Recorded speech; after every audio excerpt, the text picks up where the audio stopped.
आज की कहानी है पौष मास के शुक्ल पक्ष की एकादशी, पुत्रादि एकादशी की कहानी। इस कहानी को जरूर सुनें और वीडियो को लाइक, शेयर, सब्सक्राइब, कमेंट्स जरूर करें।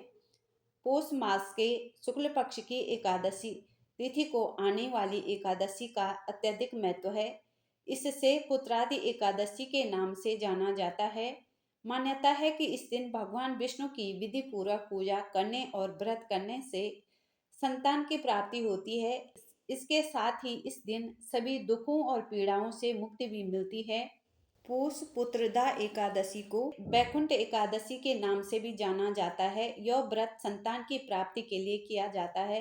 जो लोग पुत्र की इच्छा रखते हैं उन्हें इस व्रत का पालन अवश्य करना चाहिए। इस व्रत के माध्यम से भगवान विष्णु की कृपा से योग्य संतान, पुण्य और मोक्ष की प्राप्ति होती है।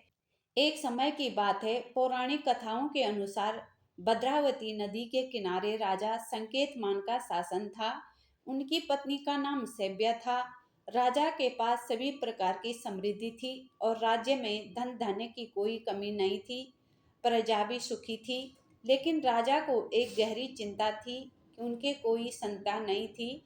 इस कारण वो हमेशा दुखी रहते थे। राजा अपनी प्रजा के कल्याण के प्रति सजग थे, लेकिन संतान की अनुपस्थिति ने उन्हें निराश कर दिया। वह आत्महत्या के विचारों में डूबने लगे। पुत्र की प्राप्ति के लिए उन्होंने यज्ञ किया, लेकिन देवताओं का आशीर्वाद भी नहीं मिला। अंततः राजा वन की ओर चल पड़े। वन में घूमते हुए वह एक सरोवर के पास पहुंचे, जहां मेंढक अपने बच्चों के साथ खेल रहे थे, जिससे देखकर राजा का मन और भी उदास हो गया। तभी उन्होंने एक मुनि का आश्रम देखा। राजा ने अपने घोड़े को रोका और मुनि को प्रणाम किया। मुनि को प्रणाम करने के बाद राजा ने अपनी समस्या उनके सामने रखी।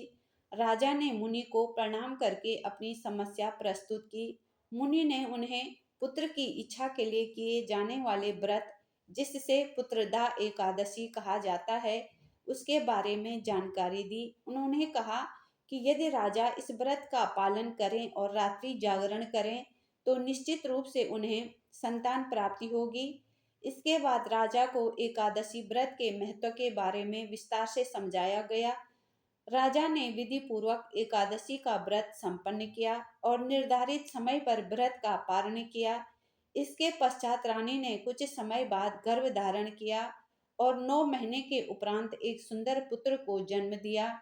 आगे चलकर राजा का पुत्र एक महान राजा के रूप में उभरा और अपनी जनता का लालन पालन करने लगा। इस प्रकार राजा को पुत्रदा एकादशी के पुण्य फल की प्राप्ति हुई।